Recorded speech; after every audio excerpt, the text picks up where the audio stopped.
des grands. La prévention du peuple en faveur des grands est si aveugle, et l'entêtement pour leurs gestes, leurs visages, leur ton de voix et leur manière si générale, que s'il s'avisait d'être bon, cela irait à l'idolâtrie. Si vous êtes né vicieux, ô Théagène, je vous plains. Si vous le devenez par faiblesse pour ceux qui ont intérêt que vous le soyez, qui ont juré entre eux de vous corrompre et qui se vantent déjà de pouvoir y réussir, souffrez que je vous méprise. Mais si vous êtes sage, tempérant, modeste, civil, généreux, reconnaissant, laborieux, d'un rang d'ailleurs et d'une puissance à donner des exemples plutôt qu'à les prendre d'autrui, et à faire les règles plutôt qu'à les recevoir, convenez avec cette sorte de gens de suivre par complaisance leurs dérèglements, leurs vices et leurs folies, quand ils auront, par la déférence qu'ils vous doivent, exercé toutes les vertus que vous chérissez. Ironie forte, mais utile, très propre à mettre vos mœurs en sûreté, à renverser tous leurs projets et à les jeter dans le parti de continuer d'être ce qu'ils sont et de vous laisser tels que vous êtes. L'avantage des grands sur les autres hommes est immense par un endroit.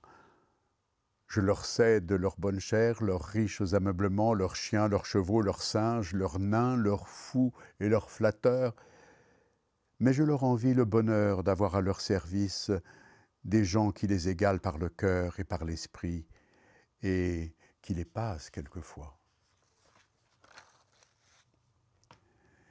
Les grands se piquent d'ouvrir une allée dans une forêt, de soutenir des terres par de longues murailles, de dorer des plafonds, de faire venir 10 pouces d'eau, de meubler une orangerie, mais de rendre un cœur content, de combler une âme de joie, de prévenir d'extrêmes besoins ou d'y remédier, leur curiosité ne s'étend point jusque-là. On demande si, en comparant ensemble les différentes conditions des hommes, leurs peines, leurs avantages, on n'y remarquerait pas un mélange ou une espèce de compensation de bien et de mal qui établirait entre elles l'égalité ou qui ferait du moins que l'un ne serait guère plus désirable que l'autre. Celui qui est puissant, riche et à qui il ne manque rien peut former cette question. Mais il faut que ce soit un homme pauvre qui la décide.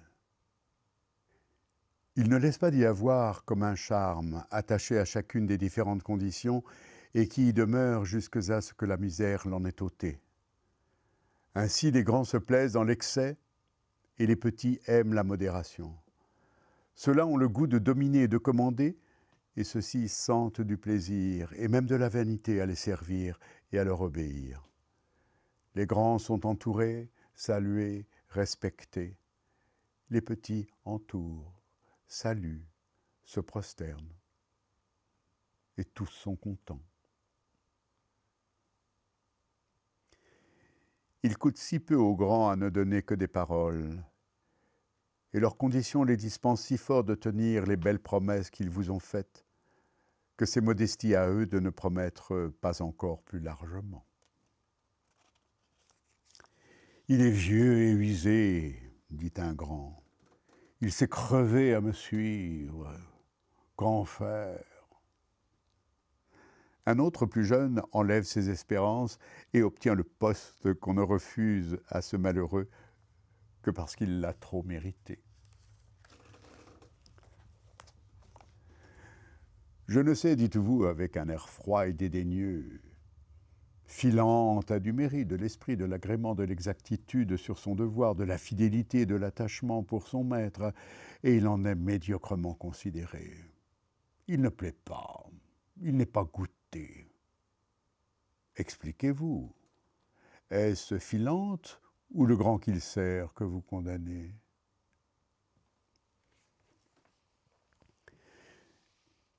Il est souvent plus utile de quitter les grands que de s'en plaindre. Qui peut dire pourquoi quelques-uns ont le gros lot ou quelques autres la faveur des grands?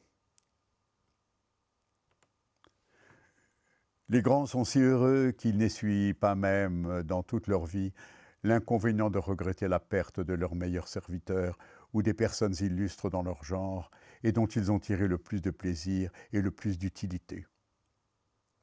La première chose que la flatterie sait faire, après la mort de ces hommes uniques et qui ne se réparent point, est de leur supposer des endroits faibles, dont elle prétend que ceux qui leur succèdent sont très exempts. Elle assure que l'un, avec toute la capacité et toutes les lumières de l'autre, dont il prend la place, n'en a point les défauts, et ce style sert au prince à se consoler du grand et de l'excellent par le médiocre. Les grands dédaignent les gens d'esprit qui n'ont que de l'esprit. Les gens d'esprit méprisent les grands qui n'ont que de la grandeur. Les gens de bien plaignent les uns et les autres qui ont ou de la grandeur ou de l'esprit, sans nulle vertu.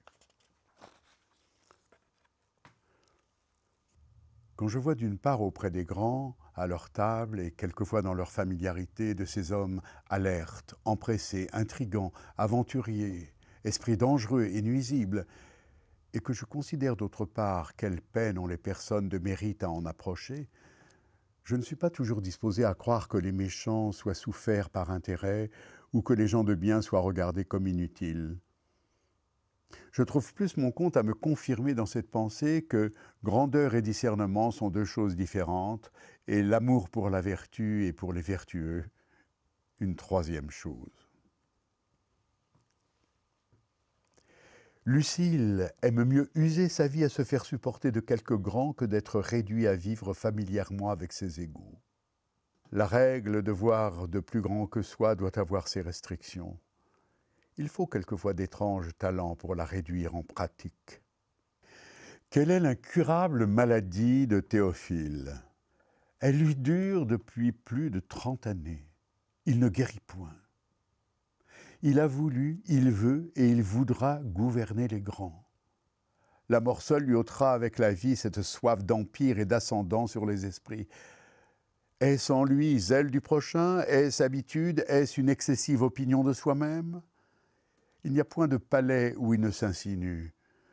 Ce n'est pas au milieu d'une chambre qu'il s'arrête. Il passe à une embrasure ou au cabinet. On attend qu'il ait parlé, et longtemps et avec action, pour avoir audience, pour être vu. Il entre dans le secret des familles.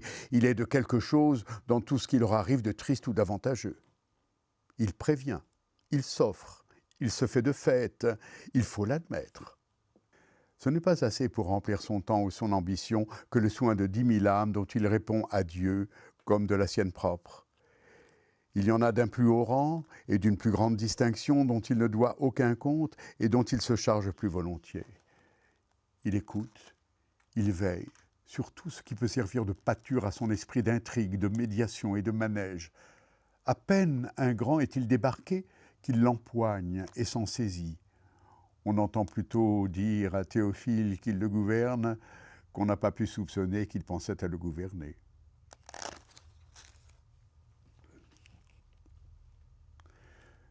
Une froideur ou une incivilité qui vient de ceux qui sont au-dessus de nous les fait haïr, mais un salut ou un sourire nous les réconcilie. Il y a des hommes superbes que l'élévation de leurs rivaux humilie et apprivoise. Ils en viennent par cette disgrâce jusqu'à rendre le salut. Mais le temps, qui adoucit toute chose, le remet enfin dans leur naturel. Le mépris que les grands ont pour le peuple les rend indifférents sur les flatteries ou sur les louanges qu'ils en reçoivent et tempèrent leur vanité. De même les princes, loués sans fin et sans relâche des grands ou des courtisans, en seraient plus vains s'ils estimaient davantage ceux qui les louent. Les grands croient être seuls parfaits, n'admettent qu'à peine dans les autres hommes la droiture d'esprit, l'habileté, la délicatesse, et s'emparent de ces riches talents comme de choses dues à leur naissance. C'est cependant en eux une erreur grossière de se nourrir de si fausses préventions. Ce qu'il y a jamais eu de mieux pensé, de mieux dit, de mieux écrit et peut-être d'une conduite plus délicate ne nous est pas toujours venu de leur fond. Ils ont de grands domaines et une longue suite d'ancêtres, cela ne leur peut être contesté.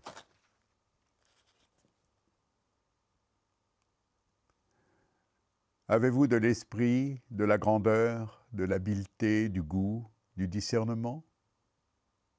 En croirais-je la prévention et la flatterie qui publient hardiment votre mérite? Elles me sont suspectes, et je les récuse. Me laisserais-je éblouir par un air de capacité ou de hauteur qui vous met au-dessus de tout ce qui se fait, de ce qui se dit et de ce qui s'écrit? Qui vous rend sec sur les louanges et empêche qu'on ne puisse arracher de vous la moindre approbation? Je conclus de là naturellement que vous avez de la faveur, du crédit, de grandes richesses. Quel moyen de vous définir? Téléphone. On n'approche de vous que comme du feu et dans une certaine distance. Et il faudrait vous développer, vous manier, vous confronter avec vos pareils pour porter de vous un jugement sain et raisonnable. Votre homme de confiance qui est dans votre familiarité, dont vous prenez conseil, pour qui vous quittez Socrate et Aristide, avec qui vous riez et qui rit plus haut que vous, Dave, enfin mais très connu, serait-ce assez pour vous bien connaître?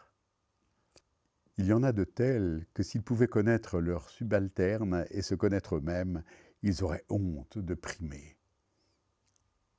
S'il y a peu d'excellents orateurs, y a-t-il bien des gens qui puissent les entendre?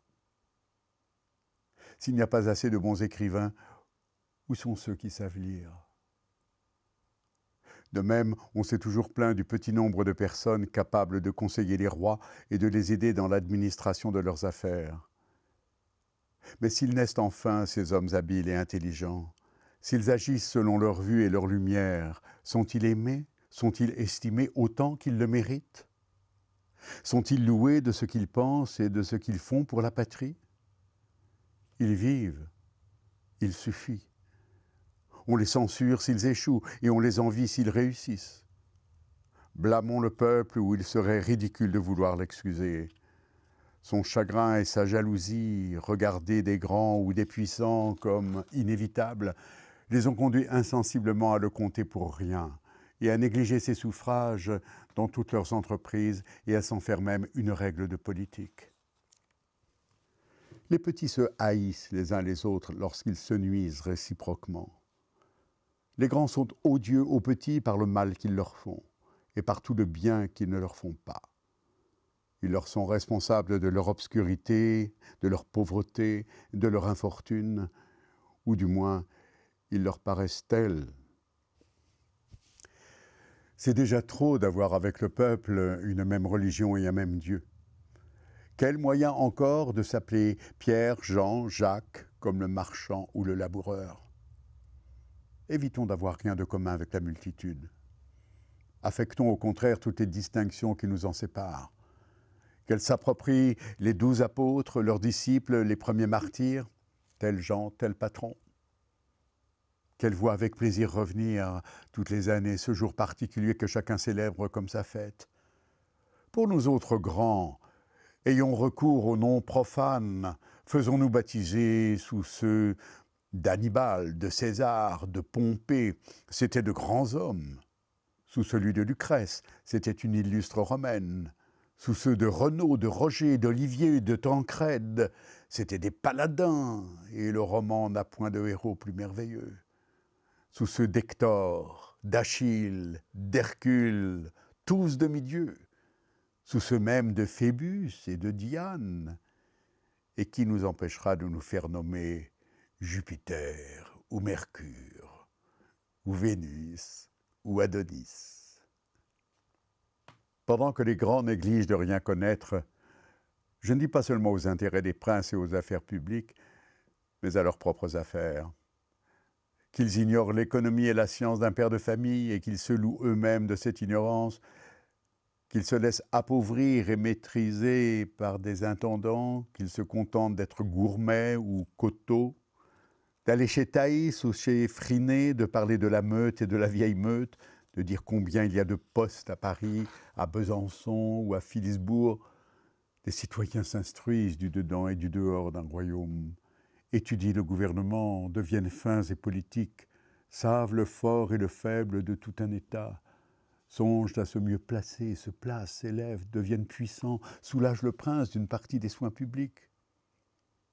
Les grands qui les dédaignaient les révèrent, heureux s'ils deviennent leurs gendres.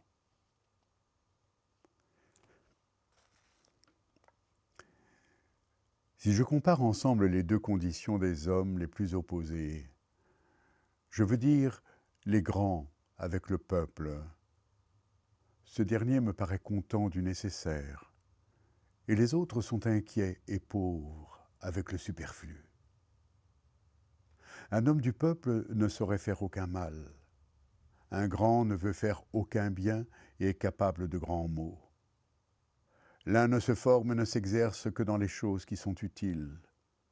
L'autre y joint les pernicieuses. Là se montre ingénument la grossièreté et la franchise. Ici se cache une sève maligne et corrompue sous l'écorce de la politesse. Le peuple n'a guère d'esprit et les grands n'ont point d'âme. Celui-là a un bon fond et n'a point de dehors. Ceux-ci n'ont que des dehors et qu'une simple superficie. Faut-il opter? Je ne balance pas. Je veux être peuple. Quelque profonds que soient les grands de la cour, et quelque art qu'ils aient pour paraître ce qu'ils ne sont pas et pour ne point paraître ce qu'ils sont, ils ne peuvent cacher leur malignité, leur extrême pente à rire aux dépens d'autrui et à jeter un ridicule souvent où il n'y en peut avoir. Ces beaux talents se découvrent en eux du premier coup d'œil, admirables sans doute pour envelopper une dupe et rendre sot celui qu'il est déjà, mais encore plus propres à leur ôter tout le plaisir qu'ils pourraient tirer d'un homme d'esprit, qui saurait se tourner et se plier en mille manières agréables et réjouissantes, si le dangereux caractère du courtisan ne l'engageait pas à une fort grande retenue. Il lui oppose un caractère sérieux dans lequel il se retranche, et il fait si bien que les railleurs, avec des intentions si mauvaises, manquent d'occasion de se jouer de lui. Les aises de la vie, l'abondance, le calme d'une grande prospérité font que les princes ont de la joie de reste pour rire d'un nain, d'un singe, d'un imbécile et d'un mauvais conte. Les gens moins heureux ne rient qu'à propos. Un grand aime la champagne, à bord la brie. Il s'enivre de meilleur vin que l'homme du peuple. Seule différence que la crapule laisse entre les conditions les plus disproportionnées entre le seigneur et les staffiers. Il semble d'abord qu'il entre dans les plaisirs des princes un peu de celui d'incommoder les autres. Mais non, les princes ressemblent aux hommes. Ils songent à eux-mêmes, suivent leur goût, leur passion, leur commodité. Cela est naturel. Il semble que la première règle des compagnies, des gens en place ou des puissants, est de donner à ceux qui dépendent d'eux pour le besoin de leurs affaires toutes les traverses qu'ils en peuvent craindre. Si un grand a quelque degré de bonheur sur les autres hommes, je ne devine pas lequel, si ce n'est peut-être de se trouver souvent dans le pouvoir et dans l'occasion de faire plaisir. Et si elle naît, cette conjoncture, il semble qu'ils doivent s'en servir. Si c'est en faveur d'un homme de bien, il doit appréhender qu'elle ne lui échappe. Mais comme c'est en une chose juste, il doit prévenir la sollicitation et n'être vu que pour être remercié. Et si elle est facile, il ne doit pas même la lui faire valoir. Et s'il la refuse, je les plains tous deux.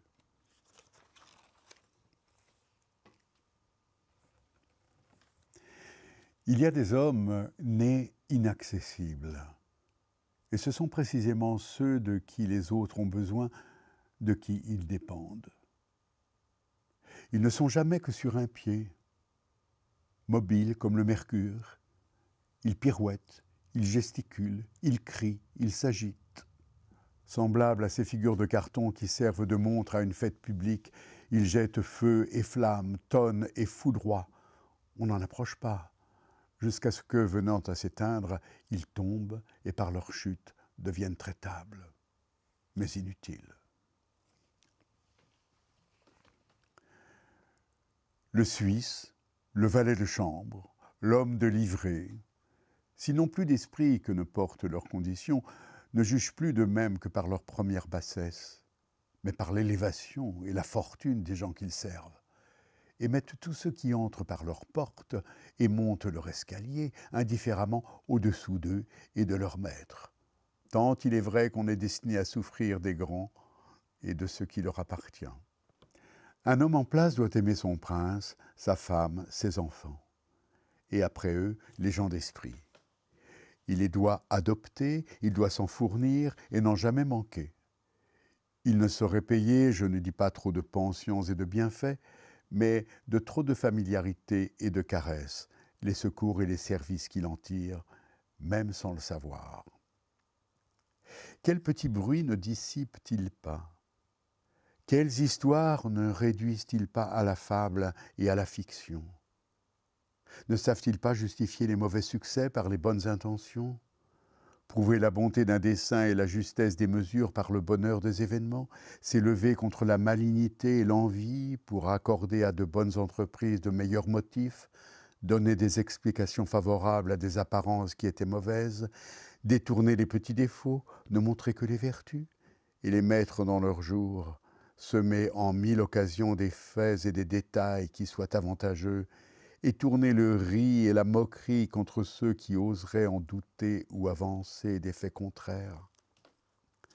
Je sais que les grands ont pour maxime de laisser parler et de continuer d'agir, mais je sais aussi qu'il leur arrive en plusieurs rencontres que laisser dire les empêche de faire.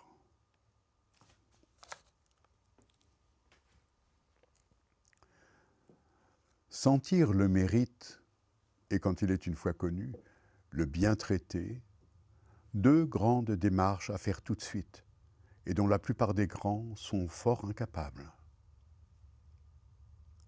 Tu es grand, tu es puissant, ce n'est pas assez.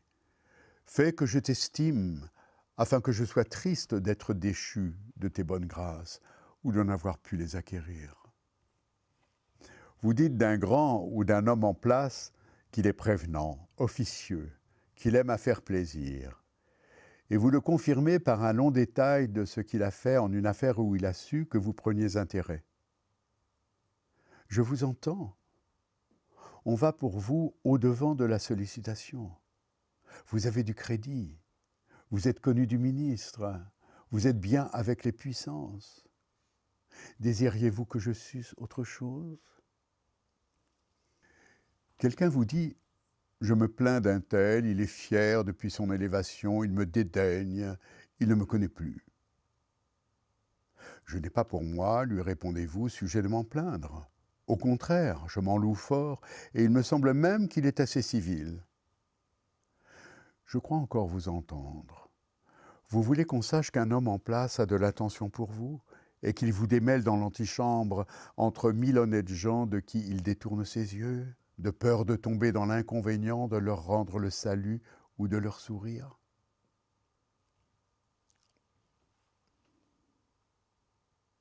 Se louer de quelqu'un, se louer d'un grand, phrase délicate dans son origine, et qui signifie sans doute se louer soi-même, en disant d'un grand tout le bien qu'il nous a fait, ou qu'il n'a pas songé à nous faire.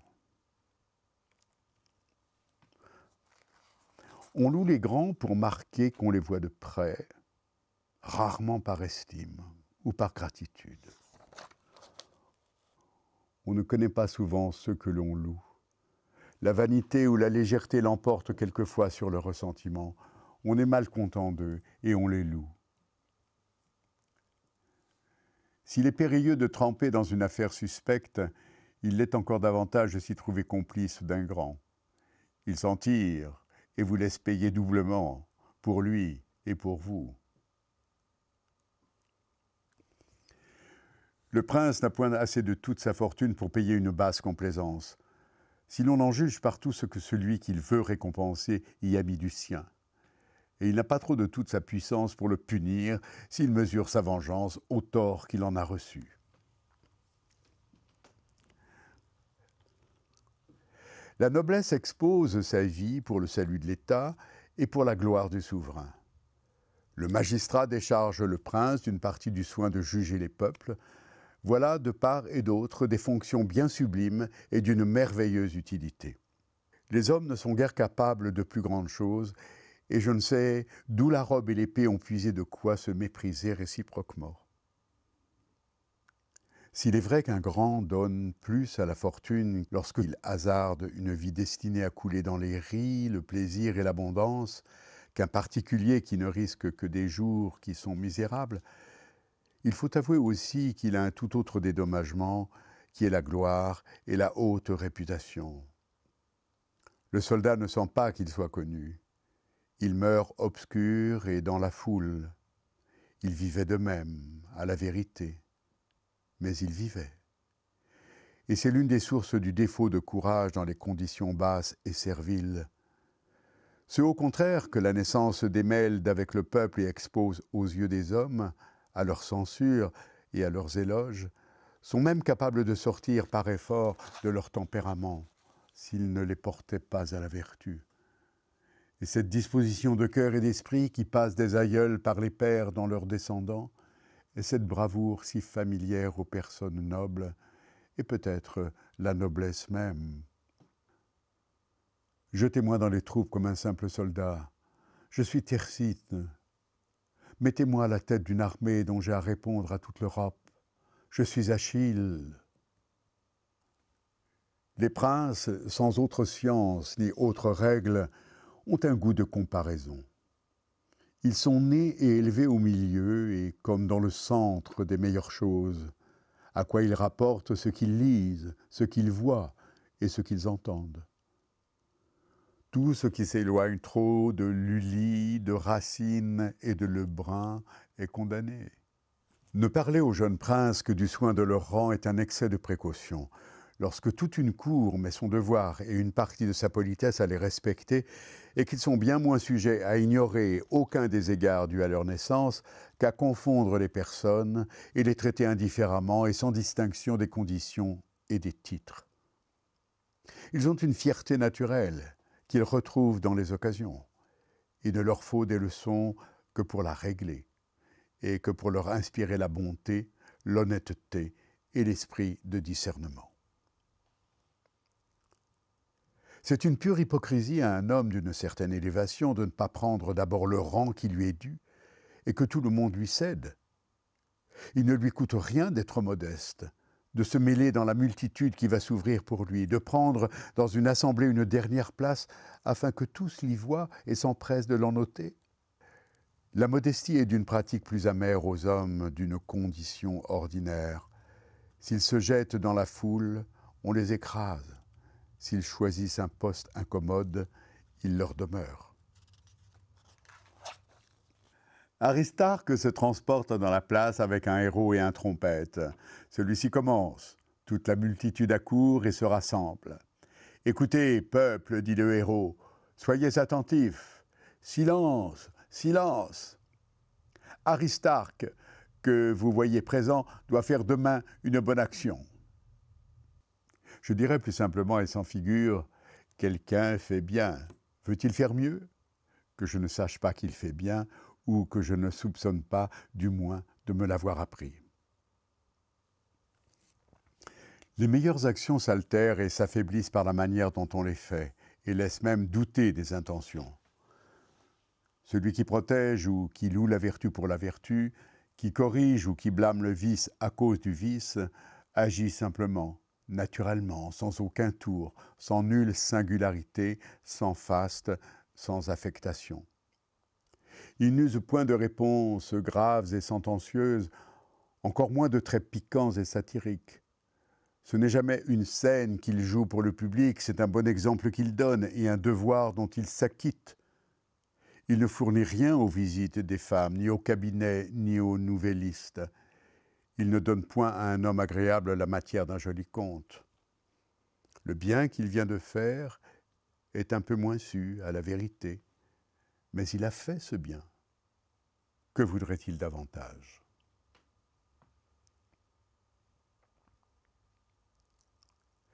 Les grands ne doivent point aimer les premiers temps. Ils ne leur sont point favorables. Il est triste pour eux d'y avoir que nous sortions tous du frère et de la sœur. Les hommes composent ensemble une même famille. Il n'y a que le plus ou le moins dans le degré de parenté. Théognis est recherché dans son ajustement, et il sort paré comme une femme. Il n'est pas hors de sa maison qu'il a déjà ajusté ses yeux et son visage afin que ce soit une chose faite quand il sera dans le public, qu'il y paraisse tout concerté, que ceux qui passent le trouvent déjà gracieux et leur souriant, et que nul ne lui échappe. Marche-t-il dans les salles, il se tourne à droite, où il y a un grand monde, et à gauche, où il n'y a personne. Il salue ceux qui y sont et ceux qui n'y sont pas. Il embrasse un homme qu'il trouve sous sa main, il lui presse la tête contre sa poitrine, il demande ensuite qui est celui qui l'a embrassé. Quelqu'un a besoin de lui dans une affaire qui est facile, il va le trouver, lui fait sa prière. Théognis l'écoute favorablement, il est ravi de lui être bon à quelque chose, il le conjure de faire naître des occasions de lui rendre service.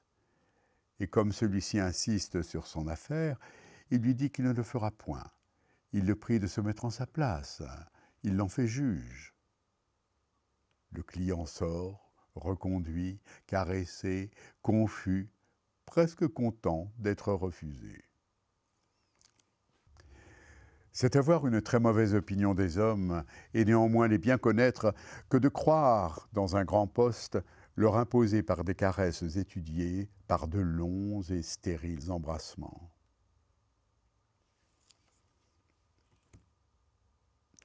Pamphile ne s'entretient pas avec les gens qu'il rencontre dans les salles ou dans les cours. Si l'on en croit sa gravité et l'élévation de sa voix, il les reçoit, leur donne audience, les congédie. Il a des termes tout à la fois civils et hautains, une honnêteté impérieuse, et qu'il emploie sans discernement. Il a une fausse grandeur qui l'abaisse et qui embarrasse fort ceux qui sont ses amis et qui ne veulent pas le mépriser. Un Pamphile est plein de lui-même, ne se perd pas de vue, ne sort point de l'idée de sa grandeur, de ses alliances, de sa charge, de sa dignité. Il ramasse, pour ainsi dire, toutes ses pièces, son enveloppe pour se faire valoir. Il dit « mon ordre, mon cordon bleu ». Il l'étale ou il le cache par ostentation. Un Pamphile, en un mot, veut être grand. Il croit l'être. Il ne l'est pas, il l'est d'après un grand. Si quelquefois il sourit à un homme du dernier ordre, à un homme d'esprit, il choisit son temps si juste qu'il n'est jamais pris sur le fait. Aussi, la rougeur lui montrait-elle au visage s'il était malheureusement surpris dans la moindre familiarité avec quelqu'un qui n'est ni opulent, ni puissant, ni ami d'un ministre, ni son allié, ni son domestique. Il est sévère et inexorable à qui n'a point encore fait sa fortune. Il vous aperçoit un jour dans une galerie et il vous fuit. Et le lendemain, il vous trouve en un endroit moins public, ou s'il est public, en la compagnie d'un grand, il prend courage, il vient à vous et il vous dit « Vous ne faisiez pas hier semblant de nous voir ?» Tantôt, il vous quitte brusquement pour joindre un seigneur ou un premier commis. Et tantôt, s'il les trouve avec vous en conversation, il vous coupe et vous les enlève. Vous l'abordez une autre fois, il ne s'arrête pas. Il se fait suivre, vous parle si haut que c'est une scène pour ceux qui passent. Ainsi, les Pamphiles sont-ils toujours comme sur un théâtre, gens nourris dans le faux et qui ne haïssent rien tant que d'être naturels. Vrais personnages de comédie, des Floridor, des Mondoris. On ne tarit point sur les Pamphiles. Ils sont bas et timides devant les princes et les ministres, pleins de hauteur et de confiance avec ceux qui n'ont que de la vertu, muets et embarrassés avec les savants, vifs, hardis et décisifs avec ceux qui ne savent rien. Ils parlent de guerre à un homme de robe et de politique à un financier. Ils savent l'histoire avec les femmes. Ils sont poètes avec un docteur et géomètres avec un poète. De maximes, ils ne s'en chargent pas. De principes, encore moins. Ils vivent à l'aventure, poussés et entraînés par le vent de la faveur et par l'attrait des richesses. Ils n'ont point d'opinion qui soit à eux, qui leur soit propre. Ils en empruntent à mesure qu'ils en ont besoin. Et celui à qui ils ont recours n'est guère un homme sage ou habile ou vertueux, c'est un homme à la mode. Nous avons pour les grands et pour les gens en place une jalousie stérile ou une haine impuissante qui ne nous venge point de leur splendeur et de leur élévation, et qui ne fait qu'ajouter à notre propre misère le poids insupportable du bonheur d'autrui. Que faire contre une maladie de l'âme si invétérée et si contagieuse? Contentons-nous de peu et de moins encore s'il est possible. Sachons perdre dans l'occasion. La recette est infaillible et je consens à l'éprouver. J'hésite par là d'apprivoiser un Suisse ou de fléchir un commis, d'être repoussé à une porte par la foule innombrable de clients ou de courtisans dont la maison d'un ministre se dégorge plusieurs fois le jour, de languir dans sa salle d'audience, de lui demander en tremblant et en balbutiant une chose juste, d'essuyer sa gravité, son riz amer et son laconisme. Alors je ne l'ai plus, je ne lui porte plus d'envie. Il ne me fait aucune prière, je ne lui en fais pas. Nous sommes égaux, si ce n'est peut-être qu'il n'est pas tranquille et que je le suis. Si les grands ont les occasions de nous faire du bien, ils en ont rarement la volonté. Et s'ils désirent de nous faire du mal, ils n'en trouvent pas toujours les occasions. Ainsi, l'on peut être trompé dans l'espèce de culte qu'on leur rend s'il n'est fondé que sur l'espérance ou sur la crainte. Et une longue vie se termine quelquefois sans qu'il arrive de dépendre d'eux pour le moindre intérêt, ou qu'on leur doive sa bonne ou sa mauvaise fortune. Nous devons les honorer parce qu'ils sont grands et que nous sommes petits, et qu'il y en a d'autres plus petits que nous qui nous honorent. À la cour, à la ville, même passion, même faiblesse, même petitesse, même travers d'esprit, même brouillerie dans les familles et entre les proches, mêmes envies, mêmes antipathies. Partout des brues et des belles-mères, des maris et des femmes, des divorces, des ruptures et de mauvais raccommodements. Partout des humeurs, des colères, des partialités, des rapports et ce qu'on appelle de mauvais discours. Avec de bons yeux, on voit sans peine la petite ville, la rue Saint-Denis, comme transportée A, V ou A, F. Ici, l'on croit se haïr avec plus de fierté et de hauteur, et peut-être avec plus de dignité. On se nuit réciproquement et avec plus d'habileté et de finesse. Les colères sont plus éloquentes, et l'on se dit des injures plus poliment et en de meilleurs termes. L'on n'y blesse point la pureté de la langue. L'on n'y offense que les hommes ou que leur réputation. Tous les dehors du vice y sont spécieux. Mais le fond, encore une fois, y est le même que dans les conditions les plus ravalées. Tout le bas, tout le faible et tout l'indigne s'y trouvent. Ces hommes si grands, ou par leur naissance, ou par leur faveur, ou par leur dignité, ces têtes si fortes et si habiles, ces femmes si polies et si spirituelles, tous méprisent le peuple, et ils sont peuple.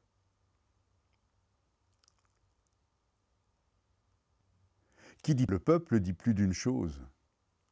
C'est une vaste expression, et l'on s'étonnerait de voir ce qu'elle embrasse et jusqu'où elle s'étend.